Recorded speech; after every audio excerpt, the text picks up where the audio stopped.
This episode of GMspiration is brought to you by Morality. Do you feel the sudden urge to perform a moral act, such as pushing an old goblin into a puddle, stealing candy from an orphan tiefling, or sacrificing several peasants to a power beyond your comprehension, blotting out the sky with its all-dark and all-knowing hand? Does it call to you, night and day, calling, always calling my name? Derek, come here, Derek. Let me embrace you with limbs uncountable. Let us bathe beyond that which mere mortals were meant to experience, and weep tears untold until our essence becomes one. Let us say not today, Satan, with Morality. Morality is a subsidiary of Pazuzu Limited. As we travelled down the Uwal Mountains towards the Evresian Sea, we entered a small region of Lampor. Bellemere was ecstatic to find worshippers of Set, but that quickly faded. The first person we came across was a farmer, sitting at the edge of a field of kaffir. Bellemere explained that followers of Set give travellers food upon meeting them. He marched forward, the farmer eyeing him suspiciously. We watched as Bellemere and the man spoke. Bellemere started to gesture at the food. The farmer, clearly getting angry, ultimately spat on the ground and stormed off. Bellemere returned, his face red with anger. We held our laughs and followed him. The land of Lampor was idyllic to the extreme. Houses were made of adobe or mud brick and painted white, orange, or yellow. Colourful rugs and blankets dominated the eye, and rolling hills of muted greens and icy white. The fields of kaffir were blooming, with the end of winter and the start of spring, or as they called it here, the Gar Lung, literally ice break, but I think ice melt would be a better translation. They had 6 seasons, I found out: ice melt, fruiting, summer, cooling, winter, and deep winter.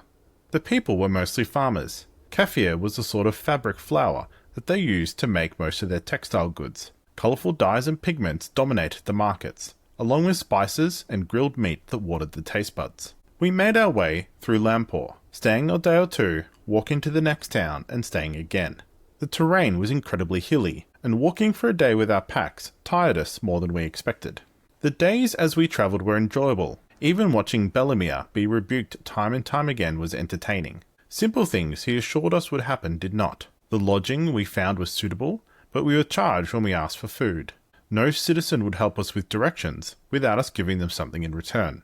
At one point a woman fell in front of us, and Bellemere rushed to help her. She slapped his hand away and climbed to her feet unaided. It was on the 10th day I think things started to make sense.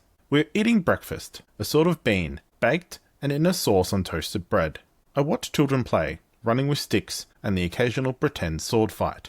Fairly standard child's play. One of the children was watching a moth starting to emerge from a cocoon. The child reached towards the cocoon, but a woman came over and stopped him. She said a phrase that I partially understood, and what I did not I wrote down to ask Heath help me translate later. It turned out she said to the boy, "Do not help the moth. The struggle makes it strong. If you help it, it will not be strong enough to survive." I asked Bellemere about this. He said it was from the Book of Freyab, one of the holy texts of Set. As we discussed it, we both realised why Lampor seemed to be different from our hometown, despite both revering Set. The Lampor people believed that through struggle and self-reliance one becomes strong. To help someone and ask for nothing in return was to treat them as a child. For them, that would mean that one has no use and it is dependent on others. The old woman saw Bellemere's act of kindness as an insult, or perhaps even a trick or scam. For the people of Lampor, your worth comes from your self-reliance. Hello and welcome. In part 1, I talked about utilitarianism and deontology. As a quick recap, both are schools of thought on ethical behaviour. Utilitarianism states that the morality of an action is determined by whether it produces the most overall happiness, pleasure, or welfare, and minimises suffering. Deontology states that the inherent rightness or wrongness comes from the action itself, which are defined by a set of common moral duties and rules. It also has exemptions, where a rule has situations where it does not need to be followed. For example, it is wrong to kill unless in self-defense, or it is wrong to steal unless it is to feed someone starving. Lawful behaviour is replaced with deontology, chaotic replaced by utilitarianism, and neutral is neither, being more self-serving or committed to achieving a specific goal. We then define the concepts of good as being derived from a desire to help or concern for the welfare of others, evil as being derived from the desire to harm others, and neutral being the desire to oneself or a third party like a person or organisation. An evil utilitarian, therefore, will work to produce the most harm for the most people. An evil deontologist will seek to harm people while abiding by specific rules, be they laws, conventions, or traditions. In today's episode, I'm going to focus on creating 4 societies based on specific deontological concepts. From there, the rest of society flows. The architecture being the first thing the players and readers experience, through to language and social norms. I'll then go into feel, so how our characters and players interact with people once they're in the society, and what might be some of the challenges. Current societies in the real world tend to be a mix of cultures, and indeed, you may decide your fantasy city is broken into areas with different cultural groups. Now, caveat before I get started, it is rare for people within a society to share exactly the same moral view on all issues. What they do tend to have though is a shared common language by which they will discuss and consider things. For example, if I use the phrase killing in self-defense, most people listening to this will understand what I'm referring to. While it is a complex series of actions with various moral implications, our shared knowledge allows us to grasp the concept quickly. Similarly, I could also use terms that would make no sense to people who are not Australian. For example, tall poppy syndrome, fair shake of the sauce bottle, your shout, fair go, or dole bludger. These all relate to specific moral concepts in Australian society, of people needing to pull their weight and not take more than they are owed. These likely mean nothing to people outside of Australia. These fictional societies will have a shared understanding of what is considered good, evil, right, and wrong. But each member of the society will act based on their own agency or free will. Each society I make will have one guiding concept that we'll build upon. To find the guiding concept, I'm going to draw from various real-world doctrines, philosophies, and religions. Then we will apply this to a society to create a unique look and feel. You may question how realistic this will feel. Mr. GMspiration, what about my verisimilitude? In the story at the start, the guiding principle was self-reliance. That, by helping someone, you take away their agency. Did the story sound realistic? I certainly played up the culture shock, but only to illustrate the differences they are experiencing. As I go through these, have a think about real-world examples that are similar. Without further ado, let's start. Filial piety. It is the virtue of exhibiting love and respect for one's parents, elders, and ancestors, particularly common with Taoist and Confucianism. This overlaps with the impressively named veneration of the dead. This is a common belief and tradition across the world that includes giving thanks to ancestors, spending time that have remembered friends and family that have died, and showing respect for elders. So how would these themes be expressed in architecture? There would certainly be a lot of statues of people, generally people who have died, that are well maintained. In houses, people would keep small shrines to their deceased family members, small pictures or mementos. Placing fruit or burning incense would be common. Language would be respectful, particularly for people who are older, and less so for people who are younger. Leaders would have titles drawn upon family, for example, Great Father or All Father.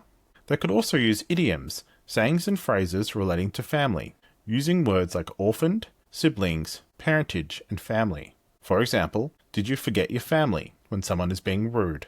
A slur might be your parents are pigs. Young people could refer to older people as father, mother, uncle, and auntie as terms of respect. For social norms, it would be common for younger people to be more respectful to older people, and a certain assumed respect based on age. Direct family would be more important, and larger family gatherings for events and birthdays, anniversaries and funerals. During events, heads of the family would sit at the front, with more senior members closer and younger further down.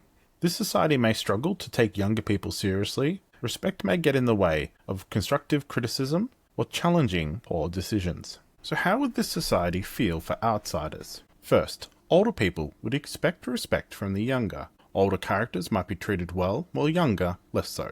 A party enters the tavern. The party includes an old wizard, young bard, and middle-aged fighter. The server says, "Please take a seat. Here, uncle," referring to the wizard, "let me get you a pillow for the stool." The young bard asks for a pillow too, and the server says, "They're over there in the corner." The wizard is served first, and he's generally treated better in social settings, leading them to be able to negotiate better than the bard. The culture clash here comes from how they would be expected to interact. I could see a party, especially the chaos monkeys that are my party, getting into arguments and frustrated by the formality of this culture. Temporarily, they may have to switch up who the face of the party is, and it can be nice for players to switch up roles for a bit. The next society is based on seeking perfection of form. Taken from Plato's theory of forms, this society believes that everything that exists is a non-perfect reflection of an ideal. For example, you see a horse, tall and strong, however, it is not perfect, as the true perfection of a horse sits in another realm, the realm of the ideal. This applies to all things, including to concepts. Beauty is expressed through things that are beautiful, but no one beautiful thing represents all beauty. No one thing is true beauty. That only exists in the realm of forms. To apply this to something we can use, a guard, according to this moral rule, should aim to be the perfect guard. A teacher, the perfect teacher. A thief, the perfect thief. Now I'm using the word perfect rather than best. There can only be one best, and it is a goal that can be achieved, if only for a short period of time. Perfection is a constant journey, so this guiding moral requires all to continue to move towards this perfection. In so, one must get better every day. Failure is not a moral flaw, but the flaw would be to stop trying. Perhaps surprisingly, this is similar to the world of Pokemon. It is common for characters to have a dream or goal they are trying to achieve. They want to be the best Pokemon trainer, the best breeder, the best gym master, or even the best nurse. Even when they seemingly achieve that goal, they move further, always pushing forwards. People in similar professions act the same. All the nurses are trying to be the ideal nurse. All the police are trying to be the ideal police. So how would these themes be expressed in architecture? Buildings would be constantly changing, as would styles and architecture more broadly. Different styles, different building materials, for example. If there was a specific need, such as a desert needing buildings to stay cool, you would see various attempts and styles to move towards the perfect architecture. Styles may differ significantly depending on the use and needs of the building. If someone invents a new way of doing something that is more effective, it would rapidly apply it to all other uses. For language, complements would use phrases like sharpening, tempered, advancing, or heading to perfection. One might say that you are constantly improving, or that you're working hard to improve. Insults would be calling someone backwards, dull, or stagnant. Sayings might include, sharpen yourself each day, walk towards your goal, always onwards, and your progress honours you. Greetings include, may today sharpen you, and go further. Farewells, such as continue and onwards. The end of the conversation, after all, is just the beginning of the next task.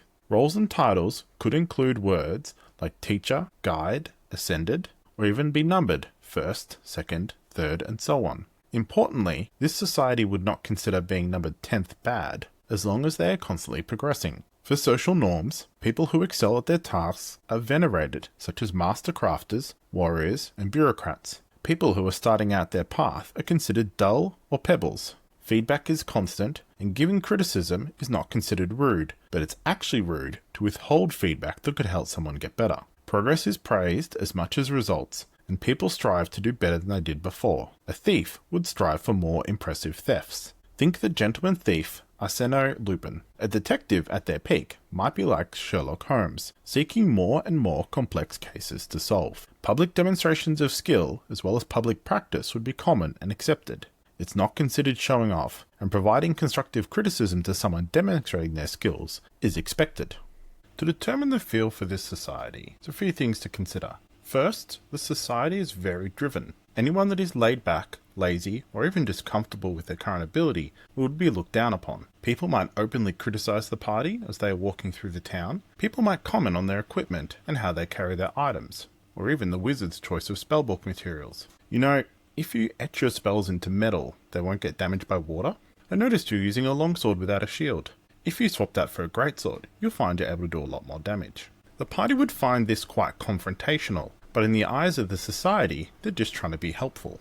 If you wanted to make perfection of forms NPCs for D&D, you could take a standard stat block and add a feat. For example, their mages might all have Spell Sniper.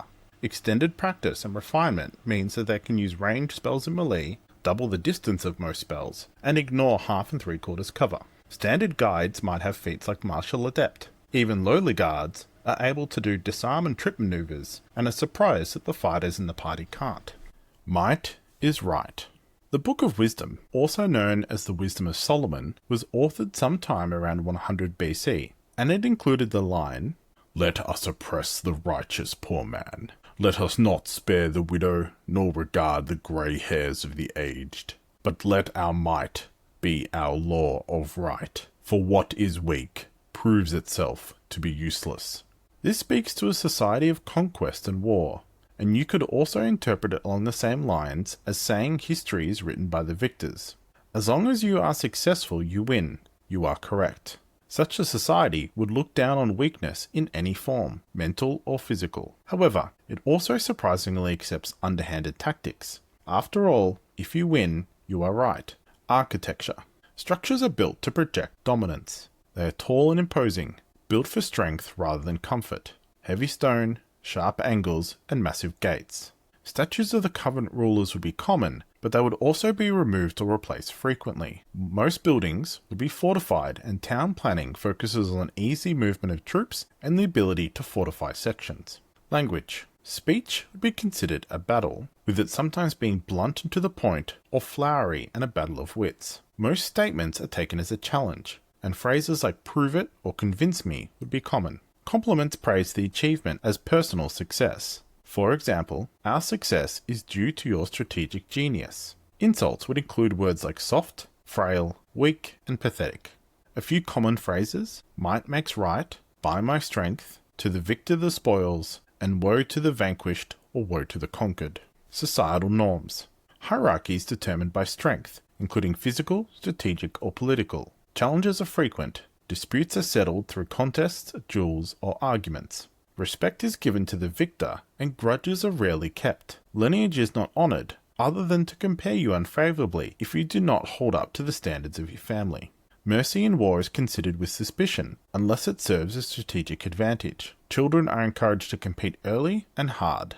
Cunning is respected as equally as brutal force. Any tactic that leads to triumph is honourable. Titles and roles would be military-based and very hierarchical. So what about the feel for this society? Well, it'll be perfect for more warlike races. In D&D, hobgoblins are described as lawful evil. While I find that description a bit annoying, this society would fit them perfectly. The party would need to be careful of how they interact with people. If they go in too aggressive, they would end up in fights, or at the very least, contests of skill and strength, that they may not be able to win. If they go in too submissive, they would be walked all over. Barbarians, fighters, bards, and rogues would all have a role to play in managing encounters.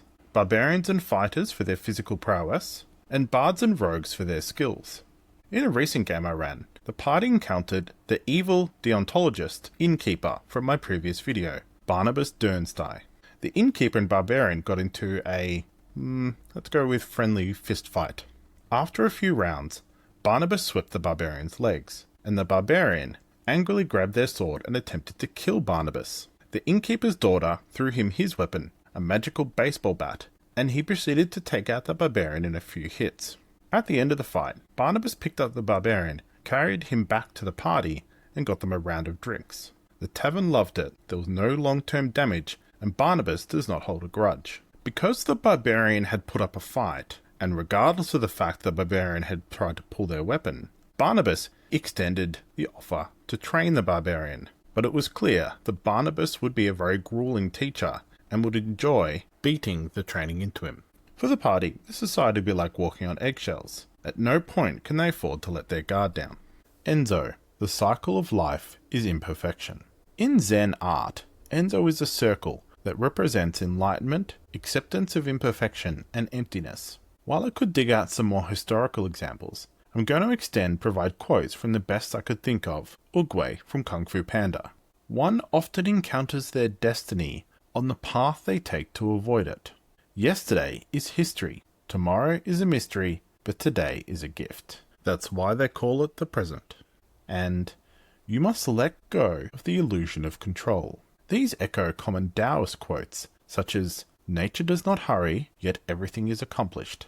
Manifest plainness, embrace simplicity, reduce selfishness, have few desires. And, to the mind that is still, the whole universe surrenders. Architecture. Buildings emphasize natural flow and gentle impermanence. Materials age gracefully, untreated wood, stone paths, and layouts that follow the landscape rather than reshaping it.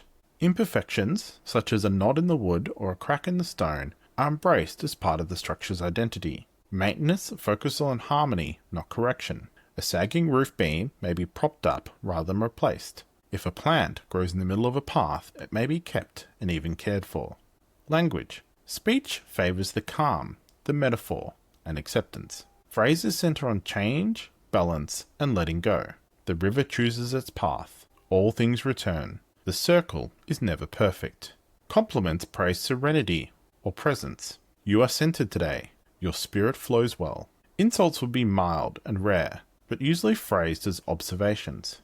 Your mind is cluttered. You cling too tightly. And wisdom would often be conveyed in short parables or gentle contradictions. Social norms. People value stillness, patience, and adaptability. Rushing is considered a form of ignorance. Daily life includes quiet rituals, tea, meditation, and tending gardens. Conflict would generally be diffused through reflection rather than confrontation. Hierarchy would be loose, with people expected to find their own path with some gentle guidance. And teachers would guide rather than command. Mistakes would be accepted openly as part of learning. Status comes not from achievement, but from inner tranquility and the ability to move through life without resistance. Titles would tend to be a bit more abstract. They may include things like guide, teacher, and watcher. The feel of this society could be quite frustrating. The people are slow to act, constantly telling the party to slow down, using metaphors and speaking in riddles. But they may also hold special powers or mysticism. You could see them being druids, or potentially monks. They could even be incredibly powerful fighters when angered. Imagine a whole society of monks suddenly turning on an invading force. You could draw inspiration from Chow Yun-fat's character, Master Li Mu Bai from Crouching Tiger, Hidden Dragon. The character acts as a pacifist for most of the movie, but when he chooses to, he shows his exceptional skill and martial prowess. While the society would be pretty easy to navigate through, it would be hard to convince them to take decisive action. If the party were looking for allies, they may keep hitting dead ends. After all, the path that is run on is quickly worn down. Now, if you've listened to this and thought these societies mirror real-world ones, you're not alone. While I did not intend that, you could see how some of them mirror previous historical societies. For example, filial piety was very similar to some Asian cultures, particularly ancient Japan. Might is right was similar to Sparta, theory of forms was Greek, and Enzo, Buddhist societies. You could lean into these or turn them on their head. You could take motifs and symbolism from Aztec culture and apply them to Enzo. You could also add ugly sides to your cultures. What happens in the perfection of form society when people get old and their skill decreases? Are they simply discarded? In the filial piety, how do they treat orphans? Does their respect blind them, and do they simply give deference to people who are older, despite it being the wrong thing to do? In the might is right, how do they treat people who are injured or weak? In the Enzo society, how do they react to threatening situations like invasions or disasters? Are they slow to react? You could change it around completely. Perhaps the Enzo society could be incredibly warlike. As they accept nothing is perfect, they are always searching for the weakness to exploit. They may also have unconventional warfare, attacking supply routes, food storage, really anything that they could target that they perceive as a weakness. To wrap up what we've covered, we ran through the idea of building a society based on a single ideal that informs a deontological idea that flows down through society. We applied that idea to three aspects of each society: architecture, language, and social norms. We then spoke about the feel of society, so how your players and characters would interact with people, institutions, and things like law enforcement. What I would also add is the environment plays a huge part in shaping a society. A desert people may be any one of the four covered societies. They will have aspects that are shaped by the environment they live in. Thank you for listening to this episode of GMspiration. Don't let the perfect be the enemy of the good, and remember to have fun.